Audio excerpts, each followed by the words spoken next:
Hello everybody, welcome back to Astrology and Beyond. I am Tatiana, also broadcasting for ANN Archetypal News Network. Today I'm going to bring you the astro weather for the second half of April, but most importantly, this new moon in Aries coming up April 17th. Because this new moon in Aries, unlike other new moons, it's a really rare configuration of a lot of planets in Aries. This is like a supercharged Aries time, and this could mean many things for many people, especially this very big initiatory energy that's pushing us forward while at the same time creating certain roadblocks and challenges, and it's a lot to cover.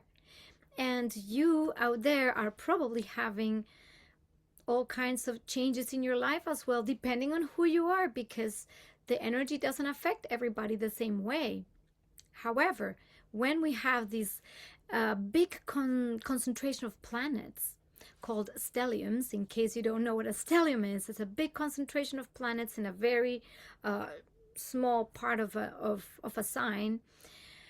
And when this happens, we tend to have a lot of imbalance in that energy, and that is going to affect everybody to a certain degree. So because this is so important to talk about, I'm gonna get into it, and please feel free to like and subscribe to this channel, and please feel free also to look in the description box below if you need some guidance right now during very intense times of change, of crisis. The world seems to be going crazy, and you need a little bit of guidance. Hit me up. I do all kinds of readings, whether it is a birth chart if you're new to astrology and want to know a little bit more about your own blueprint and why you're here on this planet, as well as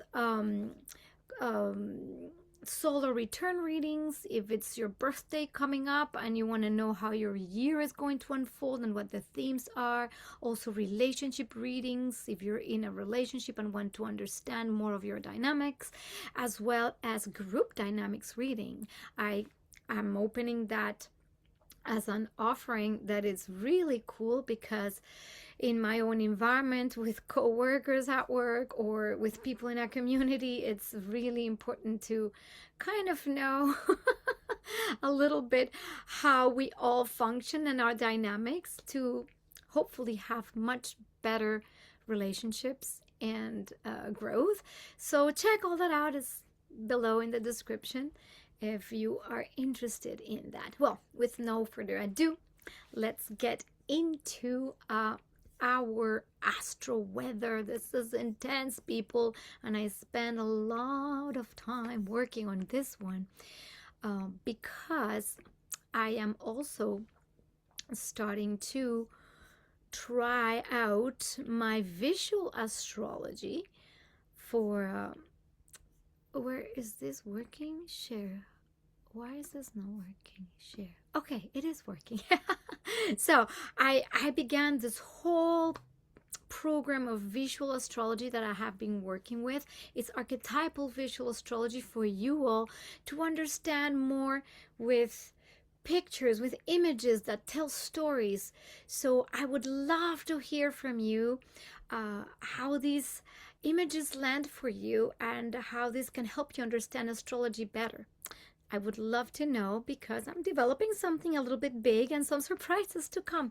So anyway, with no further ado, new moon in Aries, the rare stellium, and here we are. Let's begin. As you can see here, let's start with the chart. What is all this? Oh my God. Neptune, Mercury, Mars, Saturn, all concentrated in this part of the stellium. And then Chiron and the new moon in this part of the stellium. So it's almost like two separate stelliums, but as a whole, this is rare as rare gets. And what's very interesting, this is just in an in conjunct. Part of this stellium is just in conjunct the south node. And the only thing we have going on, aside the conjunction with Venus and Uranus, is this sextile of Pluto. So there's something about this story. This story is telling us that Pluto, the driver of the evolutionary forces, unearthing, wanting to compose to life to its best of its ability, is kind of fueling this chaos. To a certain degree, the pain, the suffering, the crisis, the death of whatever needs to die, it's almost like needed. So this is why chaos might feel scary, and there could be frustrations, there could be all manner of non-understanding of these impulses, maybe impulses to act, to go, to move forward, and at the same time fear, doubt, and crises, and all manner of intense fire energy. So let's start with the fire that Aries represents. So Aries, fire sign, represents the first initiation spark, right? This is what we're looking at, the spark of something that has been brewing, that wants to go, that wants to emerge, that wants to move forward. But at the same time, we have a lot of things. We have the field of all that is, the inspiration of the divine, and Neptune, with how we speak, how we communicate, and how we articulate those inspirations in real life, with the action, Mars, the will to make things happen that are aligned with our higher intentions. But at the same time with Saturn saying, wait a minute, let's this is like, I'm ruining a little bit your party here. Like, how are you going to build this to be sustainable? And then we have Chiron saying again and again, conjunct this new moon, are you going to be brave enough to go beyond your greatest fears, not only the fears, your greatest pain, to have the courage to finally go for this?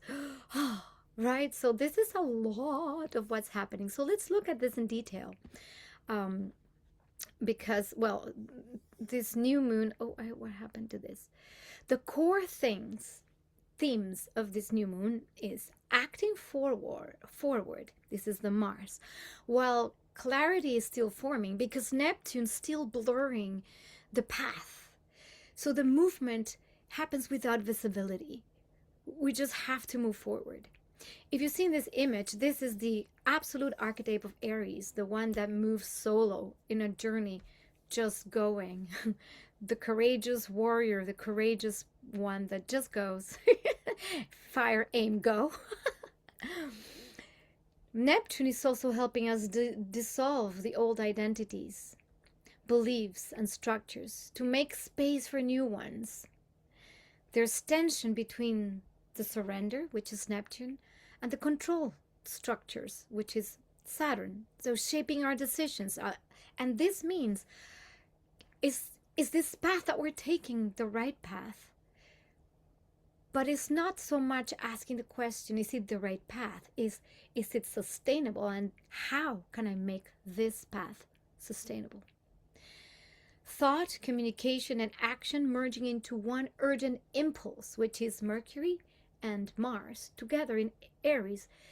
It's as though our mind is now sharp, is attuned to what needs to happen. It's like the first responder that knows this is, we need A, B, C, and this is how we need to move. Go, right? So this urgent impulse. So this new moon in Aries is seeding something really, really key. Is the spark that wants a fire. But with Saturn, we have that kind of that block. And obviously, like I said at the beginning, the subtle evolutionary support from Pluto that is guiding this transformation is this chaos, this thing that needs to move forward, even though it will have to kill something needs to die for something to be born. That is Pluto's energy. And I'm gonna tell a little story about a dream I had, because I'm like, oh well, This is like the core themes at an archetypal level of what we might be experiencing at a personal level, and then we'll talk a little bit collective. But I had a dream last night that is so evoking of this. Long story short, in my dream, I was looking at some people where I was living in a, not living, actually I was invited to a place that was not even my place. And it seemed familiar and comfortable, but it wasn't my place. And there was a mountain, and the people here were going to make a dinner and were expecting me to go to dinner. But there was this mountain, and I knew there was a path that I had traveled before that went over the mountain, and all somewhere it was a big hike. And I knew that on the other side was this wonderful, beautiful open vistas and spaces and exciting things that were amazing. Because I had somehow in my dream already done that. But at the stage of the dream where I wanted to do that road again. So I decided before dinner, I said, well, it's getting dark, but I gotta go. I have to go. But nobody wanted to come with me. I had to do it alone. So I started climbing, and the climb was really treacherous, as though each step was getting harder and harder, and this mountain was big, and it was getting dark. And I was holding my iPad in my hand, and I felt like I was not really well equipped. I was holding an iPad.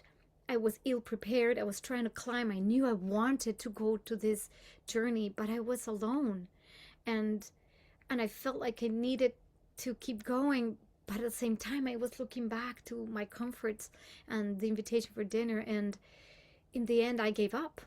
I gave up because I was scared. So I went back, and I don't know the rest of the dream. I just know I went back, and then the feeling was this feeling of frustration. So the symbols, the absolute archetypal symbols in the psyche, or my own psyche, which is also connected to collective psyche, Neptune, right, was saying Saturn, the mountain to climb, the challenges, the fear, Chiron, the fear of being able to do it on my own, because you gotta be brave to go out there and go for what you want. Neptune, the dream, the knowing that something is there beyond. And this whole archetypal feeling of I have to do this, Mars, the action, the courage to go, And then there is, of course, turning back, going Saturn, the mountain, saying, are you well equipped for this, or are you just impulsive? So that impulse, Mars, wants to go now. But we need absolutely to make sure that our plans that we are making in this new moon, our intentions for changes that are maybe very big for some people, very, very big, whether it is your job, your relationships, whether it is a home, different people are experiencing this differently, or things or dynamics that need to change, or even your own identity, things in your body, anything that is wanting something new, that new path that you kind of have been toying with but are still unsure of. Trust that there's something really big guiding you to have that courage.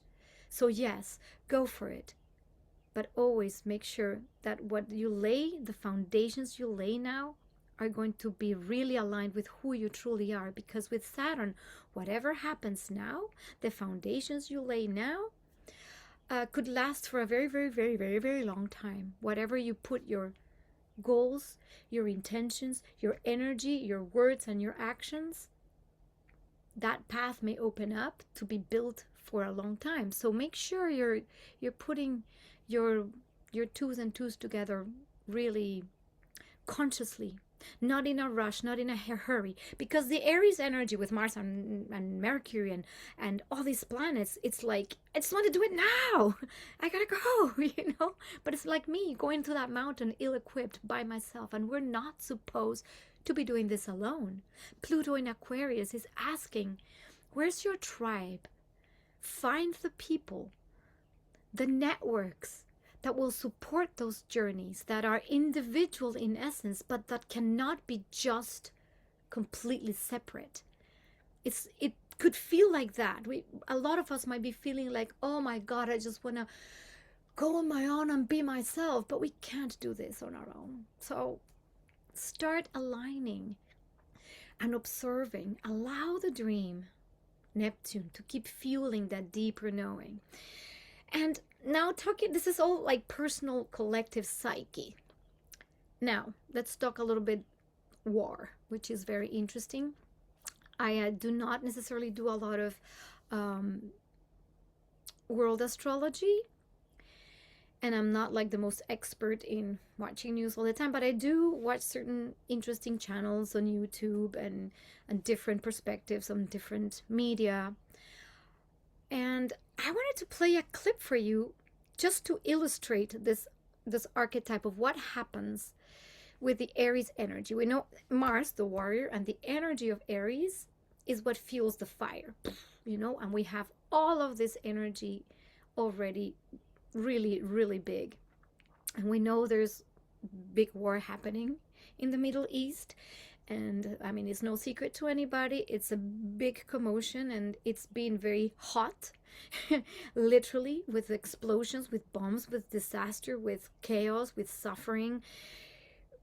And nobody seems to know the when or what or how of what is going on, Not really. It seems to be speculated in many ways, like what is this war really about? So this is where we're going to see really the archetype of Neptune and Saturn. And when this war kind of began was under this Neptune-Saturn conjunction, and it begs the question, how is this going to impact the future for generations? So I wanted to play this clip for you from an amazing YouTuber, Max Fisher. And this is just to illustrate how the archetypes just play out in the world. We're not making this stuff up. When we talk about Neptune, we talk about confusion. We talk about the field of not understanding. When we talk about Saturn, we talk about difficulty. We talk about long-lasting consequences. And in its lower expression, this is why I wanted to share this video, because his words are just like archetypally, like you can't make this up. So with no further ado, let's share Max. Purpose of the war is, that means there's no decision on what kind of war gets waged or how to win it. Which brings us to another lesson here, which is that wars waged for unclear or confused reasons usually just escalate and escalate forever. Confused wars become forever wars. Even if it were a good idea to turn Iran into Venezuela or Bush-era Iraq or into Afghanistan, and look, just to level with you, I do not think that any of those are a good idea, but even if you did, trying to accomplish all of them at once means you don't really accomplish any of them, right? And you just get pulled further and further up that escalation ladder. I know this is a picture of war and geopolitics very different from how we normally picture them or like to picture them. It's messy and it's bureaucratic. It's a handful of personalities, some of whom might not even know what they want, triangulating off of each other for short-term gain and least common denominator compromises. Setting in motion events they can't control that might have devastating consequences for millions of people that reverberate out for generations, which is how we ended up with a war with Iran, with no unified agenda behind it, no strategy, no defined end state. The more we learn about how it came about, the less we can say about the actual purpose of why it's happening, what all this death and destruction is even for. And that may be the most core truth of this war. Okay, so I just wanted to share that. Oh, wait a minute.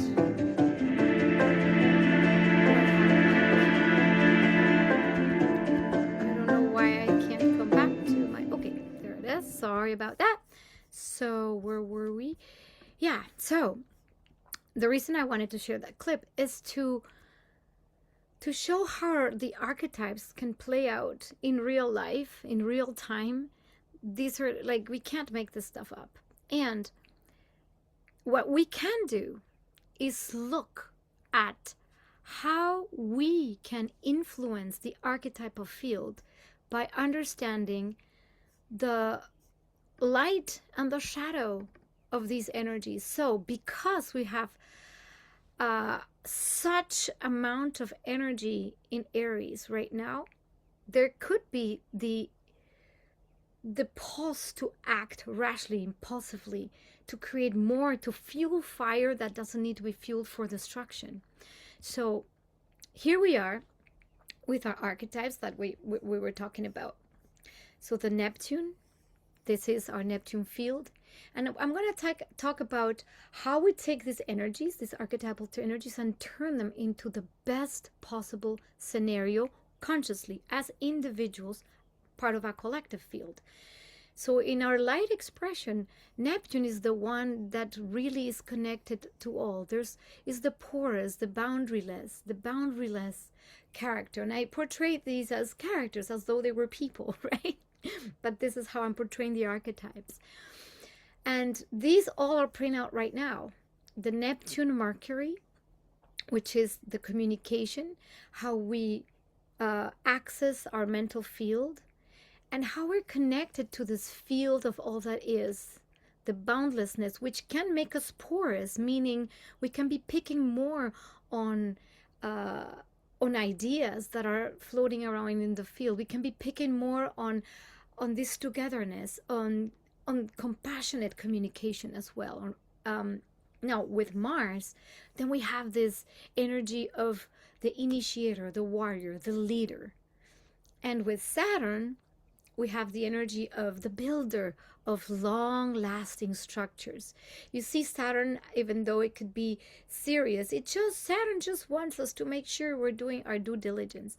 So this in its best expression, these are our four characters in conversation right now, all together at the table. We could have the highest expression with Pluto, the one that transforms, that has immense power to transmute. Imagine this amount of energy that is lying there, pure, raw potential to transform completely something. What is it that we're transforming? So the highest expression of this energy, and this is where you come in, is to have the courage to act with awareness, even without complete clarity. So awareness means tuning in. 2, intuitive intelligence guiding decisions. Grounded truth, decisions grounded through discernment. And this is where Saturn can help us. We're no longer in the fields of big dreams, big Jupiterian dreams. We are in the field of how can we make a better life actually possible on this earth. 3, building new structures that align with a deeper truth and authenticity. And this is why Saturn wants us to build those structures. And the truth and authenticity lies on who we truly are as beings. 4, clear, direct, and conscious communication aligned with purpose. And this is where we can put our ideas down on paper. With Mercury in the sign of Aries, there could be brilliant ideas and we might want to just like go for it. But it's better to first make a little bit of a plan. And that's why it's interesting, because this in conjunct to the Virgo South Node is saying you gotta trust that there's something bigger. There's something bigger like driving all these ideas, but you still have to have a plan without having full control over the plan. It's not about the details, exactly how it's all going to work out. It's more about having a little bit of a structure, but knowing that this structure needs to remain flexible, and you will be guided accordingly as the plan moves through. So it's just move through the first step, basically. And 5, empowered transformation. This is Pluto, allowing deep change while trusting the process. And this is, I think, one of the hardest parts, because we could tend to confuse empowerment, like being empowered to do something, with either, it's almost like throwing the baby with bathwater kind of thing, where we could be burning bridges unnecessarily. And this we'll see with Uranus as well, entering in into Gemini and certain aspects. It's like at this time we're pushed, almost urged to really make changes, but to make changes very, very consciously. And that's kind of the highest expression. Now, the lower expression, and this is where most of the world, unfortunately, is kind of doing that. I mean, I don't know most of the world, that's whatever. This is the lowest expression. So the same archetypes play out. But this is when the lower expression of the energy, which is Neptune. Neptune can get very confused, unclear. It's not elevated. It can be enmeshed. The confusion doesn't allow for something pure to come through. It's just even like the lack of boundaries, not knowing where things are. With Mercury, it could be all about rumors, lies, fake news, media that is confusing, obsessions.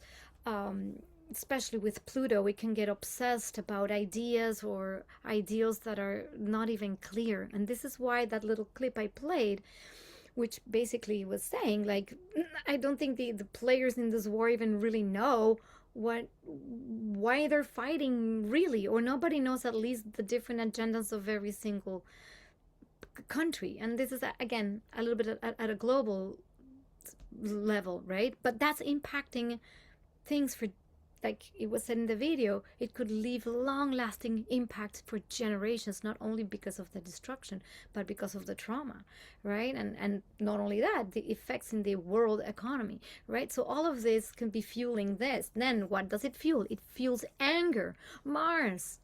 So anger plus fake news, media, this could lead to revolt, to rash, unnecessary destruction, you know? And then Saturn can bring then oppression. Instead of bringing more freedom, bringing more a sound structure, it can just bring enormous amount of frustration, because the feeling of oppression is a deep frustrated energy that is contained inside with a lot of anger. Mars, what does that lead to? Chaos. That's what happens. War, explosions, the unknown. We don't even know what we're doing without thought. There's no thought. And then what happens? We believe whatever's out there and get more angry, more frustrated, and more reactive. Sure, this can play out. These are our archetypes also talking to each other in the stellium. Why? Because when we have a conjunction of planets, the energy can really express either way. It's a conjunction. It's just the way the planets talk to each other. So, in our shadow expression, impulsive or reactive action driven by confusion, frustration, or misperception. There you have it. 2. Mental fog, projection, or believing distorted narratives, inner or outer. So this is where it's very important to have grounded perspectives on everything. So if you are watching the news or anything of the likes, make sure to see different perspectives.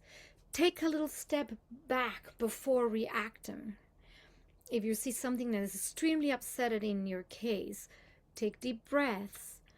Look at the information before reacting to reply or respond to someone with anger. You know, take a step back. Maybe write that email, very angry note, and set it aside and say, whew, I'm just letting this sit. Don't send it. This can burn bridges. This can destroy lives. And this can have enormous consequences. Whatever you say or do at this time can have very long-lasting consequences. So make sure it's something you're doing with a lot of awareness. Paralysis or over control due to fear of uncertainty or need for certainty. And this definitely can be when the mind gets so obsessed with something, is out of fear. So it might want to control all possible outcomes of something and create enormous amounts of anxiety.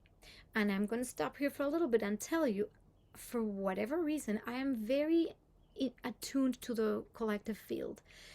And the amount of anxiety I've been feeling in my own being and stress related to uncertainty about my home, my life, the war, whether or not there's going to be,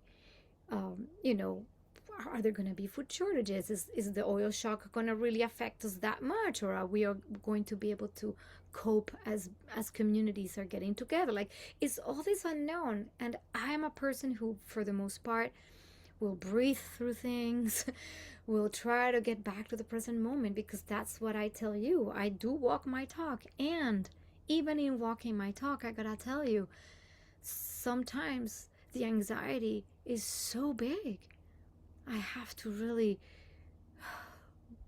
double down on my practices, double down on my breath work, double down on going to nature, double down on just doing something that feeds my soul. For instance, last night, after being so stressed and in a loop, in a mental loop, this is like also Pluto's role, right? It could get obsessive. I just decided to play some music. And then for 2 or 3 hours, I was playing music just by myself with my looper. And what happened then? It's as though I was completely in another dimension, completely connected to something so divine, so pure. And then everything was gone. There was no worry, no concern. I was just present. So imagine how powerful that is. Just chanting. And you can choose to do things like that as well. You can choose that route of self-regulation at this time more than ever. Another very important thing, if there's too much frustration in the field and in your own energy, breathing at this time, not so much, but you could do some dragon breaths where you breathe in and expel with a big hot. Do it 2 or 3 times, not too much to not drain all of your life force. But when there is excess or accumulated chi and you're getting too anxious or hot, this is a way of regulating the body with a breath. 2 or 3 breaths. Again, like this. And that will help calm the nervous system down and expel the excess of heat energy. So little things you can do on your own if you're experiencing that, especially if you're a sensitive. Okay, let's get back to our list. Conflict through miscommunication, sharp speech, or misunderstood intentions. So make sure, again, always double check your data, double check what people are saying, double or triple check before speaking or before lashing out. Very important, because Mercury in Aries can be very lashy, especially with Mars. Sharp, nasty words could come out of your pipe hole. So there you have it. Hidden power struggles, manipulation, or forcing outcomes prematurely. And this is also part of Pluto. Pluto's energy is that instead of using this chaotic energy to transform, to elevate, and to alchemize, it could be used to manipulate, to force, to push through when it's not yet time. And Saturn is wanting us to take our time. So you see, either way, you choose. And we see in the world, we're not victims of the world. We can still choose how we manage this energy in ourselves, especially if you are an Aries or have any planets in Aries, in Libra, in Cancer, or Capricorn, because those are the signs that will be more activated by this energy, by opposition Libra and by square Capricorn and Cancer. So if you have any important placements in the cardinal signs, this energy might be pushing you towards this. Now, the next thing that we have is the second part of the stellium, which is removed from the first segment, but is a conversation with the same idea. The new moon, which is our sun and our moon together, which is the sun is the expression, the self, the joy of being, who we are, the soul, and the moon, the feeling. This is more like the feminine yin feeling, our feelings, our emotions, our inner life, how we feel. And then we get this paired together with Chiron, the wounded healer. So what happens when this meets the wound? The archetypal wound of not being enough, of having being hurt because you initiated. The archetypal feel that when I act, when I go out in the world to do something with courage, I get cut, pushed, killed. So even the courage, it's suffering, right? So what Chiron here gives us is the opportunity to see that big fear. Why am I so afraid of acting? And we've been talking about this Chiron for a long time while Chiron transits in through Aries. And as it's going to exit Aries, it's still giving us this opportunity to heal that inner child, to heal that part of ourselves that is scared of initiating, of going, of climbing that mountain. The one that says, you know what? Even though it's difficult, even though it's hard, there is something here. And the wound is not necessarily that real because we're never really wounded. We are actually whole divine beings. So it's to find that back in ourselves, that wholeness. Now, the core themes is a new beginning because there's a new moon. This is centered on healing the identity, the I am, the self-worth, and the right to exist fully. Fully as what? As who you are. You're not here to exist as anything else than you.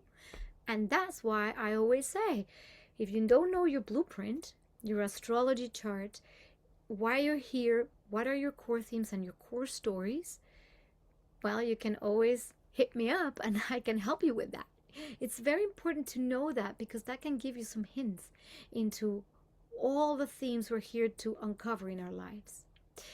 Now, second theme, the emotional body or the moon, the identity, which is the sun, and the wounded healer, Chiron, merges in Aries as a rebirth of the self. The new moon wants us to seed a new identity for ourselves. This doesn't mean to reject or shove under the rug the pain, the fear, all of that. It just means if something happens at this moment where those fears get reenacted, you're again faced with the same pattern again and again where there's fear to act as who you are. Ask yourself, is this real? Where does this come from? And allow yourself to be reborn from a different perspective. Now, there's a deep confrontation with those wounds around self-assertion, visibility, independence, and courage. These are the four very important things. I'm going to say again: self-assertion, visibility, independence, and courage. So if any of this you're feeling like, oh my gosh, yes, am I able to assert myself as who I am, not as what people want me to be? Am I able to be fully visible without the fear of being? Can I be independent without having to be always sucking on somebody in order to be who I am? And can I have the courage to do that? Now for this, I'm going to tell you another little story about myself because this is how I express and experience the archetypes and how true they are. Interestingly enough, I've been being confronted with these things, especially the visibility one, because part of my chart is a very invisible chart, especially Venus. I have Venus and Uranus in the 12th house natally, and I've always felt that my art, what I do, what I create, my creations, it's as though, even though I want so much to share with the world, somehow a subconscious part of me wants to keep me hidden. My things are always hidden. Nobody sees them.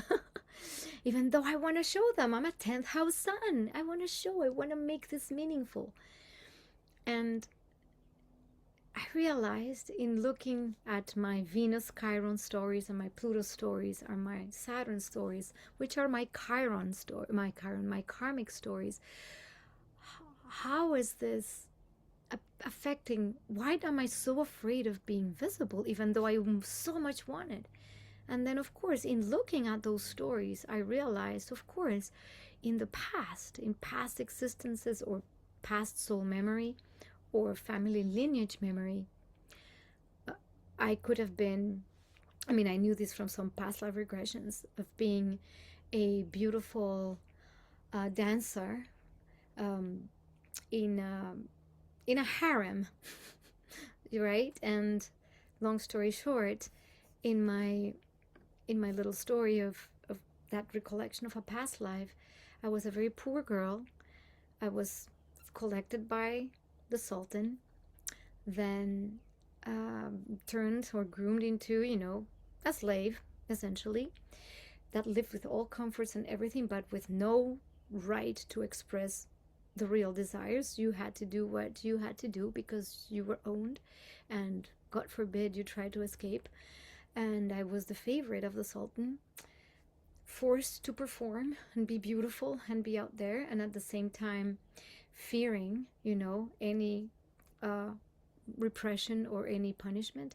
And then when I tried to escape, I was caught, and then my legs were chopped in that lifetime.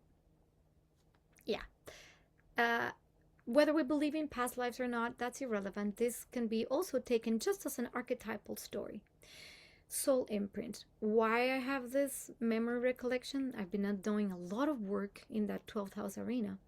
But this is essentially what I'm talking about. I talk about this example for myself because I went, why am I so afraid of showing my beauty, of showing what I have to offer, of showing to the world, of even speaking or singing or dancing? And I'm a dancer. And somehow, what if I did that publicly? The soul imprint memory comes back.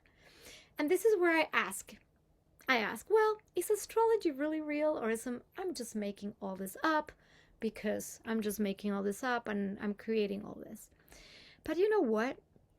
The psyche, that mysterious thing called the inner experienced world of each one of us, it's a mystery. No one has really fully cracked it. But I can tell you one thing, astrology, sure as F, can nail these archetypal stories. Even though they might be real, not real. Did they happen in the past or an alternate parallel lifetime? Or it doesn't matter. Is it a memory from some ancestors? That's irrelevant. But the reality is that when those fears come up, they are very real. They're not like, oh, I'm just going to do this. No, they're paralyzing fears. So the reason I told you this story is because when you find also what is it at this time that you might be fearing, engaging in with your whole being, this is that Chiron question. And again, not everybody is going to be hit with this question. But maybe if you have things in Aries, I'm an Aries moon, planets or points or angles that are important, you might be asking this question for yourself. And looking at those stories, those Chiron, Saturn, Pluto stories, can shed some light of why you might have a wonderful life and not even a very visible trauma in this life, and then suddenly have those things. So I just urge you to maybe dig a little deep into those stories, and work with this, because this is what heals. When we integrate this becomes healing. So for the next part of the story, like, how am I healing this? Because of course I can tell you, oh, okay, I'm wounded, I have all these things in my being, but in reality it's like, well, how is this integrating? When I had those deep awarenesses, I went and back into my chart to deeply understand those lifetimes, those connections of those karmic stories. I had this like, whatever these memories are, I can actually release them because they're no longer active. I am aware that that was then and this is now, and now I am safe. Now I am free. Now I'm here right now, surrounded by love, by community, by lovely friends, in a beautiful home with my beautiful cat Neptune, a beloved. Why are these fears coming back in my field? So by breathing in, giving them room to express themselves, feeling the fear, allowing the anxiety to bubble up, eventually what's happening is my psyche is opening up, and now you see I'm no longer so afraid of showing things. I'm starting to show my art more. I've been invited to play music next week, being more public with what I do artistically, which has been my fear, to show my art, right? Or it's not really fear, it's there but nobody sees it. The subconscious fear, therefore, please, nobody see it. There's a veil here. So in realizing that, it's been quite the release. And I might say it's not quite over soon, but it's there. So there you have it. I tell this story so you can go and look into your Chiron stories and your initiation stories, anything. So I challenge you to look or to write down what are those things that you always wanted to do that are super aligned with yourself but you have not done yet, and list all the excuses you've given yourself for not doing it. So column A, this is all I've ever wanted because I really would love to be that in the world. Not to have necessarily, but to be. And then column 2, write what are all the excuses I have given myself. Oh, because it doesn't make money, or because I have to pay bills, or because, I don't know, I'm going to do it alone, or anything. Write those down and then sit with those 2 columns in front of you and breathe and really focus on the energy of how that would feel if you actually had or become or were already that other version of yourself. And see if you can see those excuses as just a cry for that deep acknowledgement that is just some hidden fear. And there might be much more to dig deep, but you know what? This is why we do this type of astrology. This is why I do archetypal and evolutionary and holistic astrology, to drive some kind of transformation. Otherwise, what's the point? And you can choose that. This is why I wanted to stop here, a little bit lingering, but because this is really important in this new moon. So I gave you 2 exercises already. The breathing, if you have frustrations, and the sitting with these energies or fears, so you can actually let those fears percolate, write them down, write all your excuses, and allow this to start processing. Yay. Next, there's an initiation into the archetype of the healing warrior, leading through lived experience and vulnerability. And here, this is where I become a little bit of that symbol for you, that healing warrior, because I am telling you all of my lived experiences very vulnerably. Why? Because I am part of the collective field, and I am you. You are me. Anybody experiencing pain at this time, who is being in that field right now, is part of us. We think the war and all of that stuff is somewhere over there. Yes, for sure. But some people, humans, are right now in those deep, they are having the experiences that we might have had in other lifetimes. So there is a deep element of compassion that we can have for everybody. And this is Neptune speaking. How can we have a new type of compassionate action? Neptune, Mercury, Mars. Compassionate action. This is the highest expressions, and I urge you to all become those healing warriors, the ones that's going to say, yes, I've been there, I've done that, and this is what I have to offer you. Some support, some compassion, an ear to lend you. That's how we begin to be more human. And that Pluto pushing that sextile in Aquarius to this Aries stellium can help us really build more resilient communities. This is how we do it, peeps. It's not by getting more angry at the news. It's not by fighting back more. It's really like this. So please, I urge you to consider choosing this. As we talk about the higher expressions, obviously the emotional courage, allowing yourself to feel and still move forward, that's very big. Reclaiming the right to exist, express, and take up space authentically. Acting from alignment between instinct, which is Aries, and feeling, the moon, and your identity, the sun.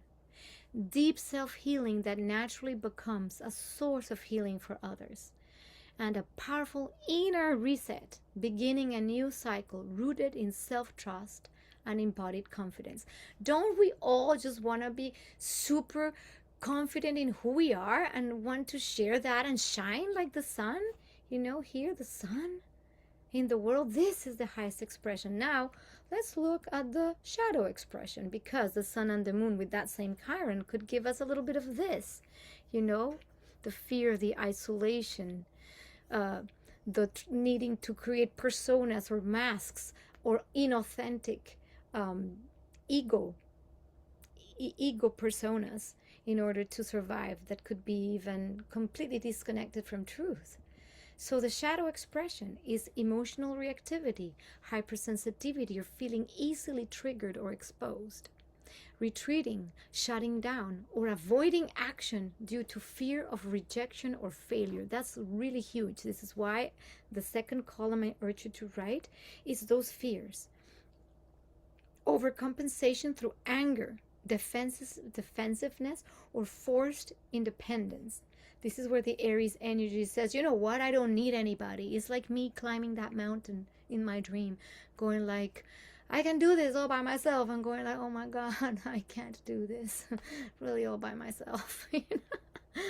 Feeling unsafe to be seen. And this is why I urge you to say those mantras. When you feel that fear, go back to I am safe, I am free. It's safe to be seen. It's safe to express. We're no longer being killed for expressing ourselves. I mean, I say that, take it with a grain of salt. It's still true for many people, but a lot of us maybe watching this are no longer there, and we are the ones supporting a healing journey for the planet. Hiding true self or suppressing emotions, reopening of old wounds leading to overwhelm, frustration, or identity confusion. So all of this could be happening as well. So beware when you start feeling that this is where you're going, this is the energy that's transpiring through you. Remember, even just pull this up, take a picture, you know, higher expression, it should look like this. You know, we're healing our identity, our emotions, our right, we're reclaiming our right to be this shining person, divine beings. Or do we become this, you know, disconnected, hidden, egoic, scared, retreated, right? Think about that. So with that being said, I'm going to touch on a little bit on the aftermath of this energy, which is basically just talking about the sun squaring Pluto and the conjunction of Venus and Uranus towards in April 24th. We're talking about this new moon seeding all of this. This energy is very active. But now we're going to have this, and this is where things can get a little bit tricky if we're not grounded, right? The sun would have moved into Taurus, so at least that leaves that Aries energy. But an unhealed sun or identity can bring, again, the same idea, but this time Pluto, it's a little bit more of the destroyer. It's no longer the alchemist, it's literally the destroyer. So Sun and Pluto can be forceful, forced ego. The force is the masked self that needs recognition or validation or superiority above anything, you know. It's that kind of character that can be very imposing, you know, and dominant. So just look in yourself if there's anything around that could come up for you, and we'll look a little bit about the that edginess. Sorry about this. And then Uranus, Venus, and Pluto together, this archetype, obviously, because as we can see, we have Uranus and Venus here that are slightly trining this Pluto. So this is good news, because as much as the sun is squaring Pluto, as we can see, the Venus-Uranus will be trining that same Pluto. So there is some grace in this process, right? So let's look at the grace in this process. So Venus, and so in the best expression of a Venus Uranus, Venus is, as we know, love, value, self-worth, beauty, connection, all of those beautiful Venusian qualities. And Uranus, our maverick, visionary, freedom seeker, is the pioneer, right? Is the energy that wants freedom, liberation. So Uranus and Venus is like a little combo of these two energies talking together. The ones that dare be different with love. So how is love more free? How is love more elevated? How is love more exciting?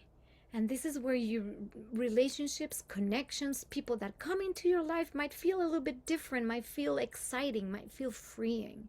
It could be even a time where you want to explore more freedom in love if things have been stale and complicated and just outright toxic. This is a time where literally breakthroughs can happen. You could meet people that are exciting, and Pluto is here will form this supportive alchemy. Again, this is Pluto the alchemist, not Pluto the destroyer, the one that says and can show deep, powerful dynamics of authenticity, because Pluto wants authentic, deep, free relationships, and it wants to create real communities and bonds that really are based on freedom and love.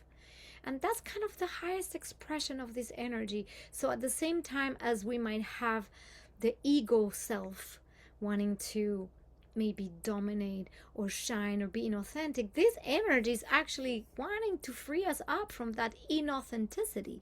So you might actually have the contrast between what feels authentic from what feels deeply inauthentic, and you might have these experiences coming up in your life where there's situations that really feel they're not really aligned, either because you feel the need to not be who you are but to be in a dominant, forceful position, or because you attract people that are like that in your life and situations that will put you in those tricky spots where very dominant personas or oppressive energies can come into your life, or outright brutal, And again, this plays out in the wars in the world, but in our daily lives, this is how it could show up.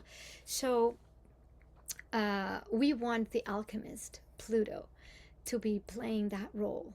So this three in conversation means that any connections at this time that do not support your authenticity and your freedom will probably be alchemized and be turned into a beautiful phoenix, or otherwise things that are no longer sustainable in your authentic self that provide true freedom will be composted, alchemized, turned into fire and ashes, only to birth new relationships, new connections that are more supportive of a more truthful journey. But that only you can decide on that. But the energy around us will show us. And this is a time where we can truly take that step. Now, the caution, as anything Uranus, is really not to throw the baby with the bathwater, because when Uranus comes so energetically in contact with that Venus, it could just literally break things, because it wants to free you up to create more aligned relationships. But it's important not to burn the bridges, because with so much Aries energy and anger, or there could be nasty, breakups. But because it's in a trine to Pluto, I think there's a lot of support in why some things need to go, why some dynamics are toxic, why some things have run their course. And this is what's going to be supported. So I'm not going to go just yet into the end of the month, because, as much as this is about the second half of the month, I'm going to talk about Uranus entering Gemini on April 27th at the end of this month in a separate video, because it's a big topic. It's huge. It's not small. We already had Uranus moving to Gemini. So it touched on that a little bit, but then it made its retrograde back into Taurus. And now, as it does its last pass at the 29th degree of Taurus, This is where we can see the other aspects of the last pass of Uranus. The last time it's going to be here. It won't be here again until like 84 more years. So, hello, this is it. Venus also touches on value, money, uh, the finances, global markets. So we can expect with this conjunction, big destabilization is the last call in Taurus, where it has been disrupting our systems, disrupting our resources, how we resource ourselves. So we might see ups and downs and all arounds of the last call of Uranus, trying to destabilize systems that are not really in alignment with how humans should actually resource themselves. And that includes farming, that includes how we get any resources. So lots of destabilization, maybe some crashes. We could expect more crashes or more instability and volatility in the financial markets.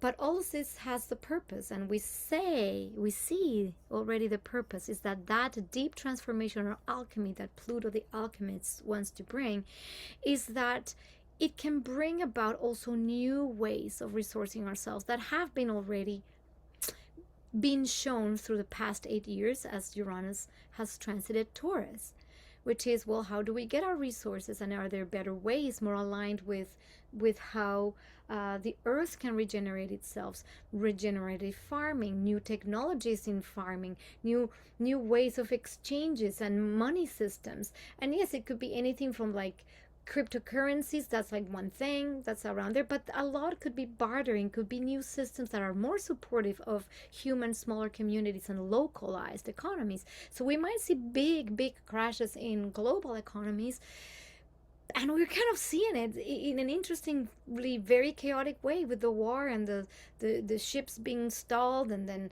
suddenly the oil not making it places, and then we're forced to see, well, how else can we can we resource ourselves in our local communities. And I see around me everywhere people trying new and really inventive ways of farming. And for that little story, I'm just gonna say the last thing about that. Like, even, I mean, I've been exposed to this new, to farming for the past 3 years, but I'm really excited about all these new things and ancient technologies of farming that have are resurfacing, like hugelculture. So if you have never seen anything on hugelculture, uh, these are just ways that ancient farmers used to just use the natural intelligence, which is Uranus, the higher mind, the natural intelligence of Mother Nature for regenerative farming. And a lot of people don't even know this. Like, I didn't even know it until I moved to a farm 3 years ago that has hugel mounds or hugel cultures. So basically, it's a form of regenerative farming that only requires logs, wood at the bottom, and some layers of compost material, decaying material, biochar, and then you make these mounds. And then when you plant, eventually over time, over 2 or 3 or 4 years of time, these types of gardens just regenerate themselves, and you don't even have to water them. I mean, I'm oversimplifying it, so don't quote me on that. But what happens with this is that suddenly gives me this desire, and this is part of that desire for freedom, of having our own sovereign way of feeding ourselves and resourcing ourselves. So if I don't have a place to do a mountain, I was like, how can I make mini hugel cultures in big, very deep pots? So I'm going to try some experiments, and that's Uranus experiments. Try to be more autonomous. And I'm like, well, this, if I could make this mini hugel modular garden, I could probably move it anywhere I go. And researching perennial plants that could actually resurface every year. So these are my examples. And instead of panicking about, oh my God, how are we gonna ever eat again? I'm too dependent on a system. It's like, well, how about we begin to look around us and see how we can begin to explore these new things, and even grow, sprouts, or different ways of doing things. And oh my gosh, since I've been in a farm, I'm like, there's so much a lot of people don't even know about how food is even made. And if you're one of those people, well, I encourage you to start getting curious, because this is what really empowers us. Pluto, remember, Pluto is here to empower us, not to make us more dependent. Now, the shadow of Pluto in Aquarius will always be to kind of to show how technology can become the new addiction, but it also shows all the dark side of how technology is not really helping humans necessarily. So either way is empowering ourselves and to use systems or technologies, but these are ancient technologies, you see, and this is why I mentioned this. It's not to, make a case on this is what we need to do, but that's just me being curious and sharing my own experience with you and trying it out. Not out of fear, because fear will not get us anywhere. Out of true curiosity, breaking free, Uranus, breaking free from systems that kind of want us to believe that we're slaves and that the only way to exist is by obeying certain, powerful structures or tech, big tech, stuff like that. And we're seeing it all with Pluto in Aquarius. We're seeing how basically data centers are even replacing a lot of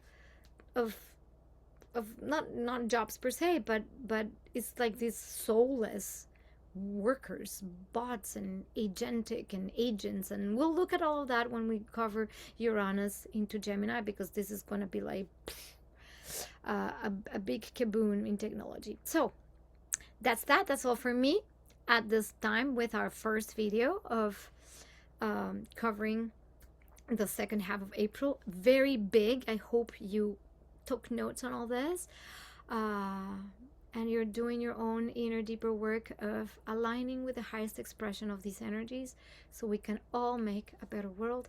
I love you. I will see you in the next video, and please feel free to like, subscribe, share, and see you.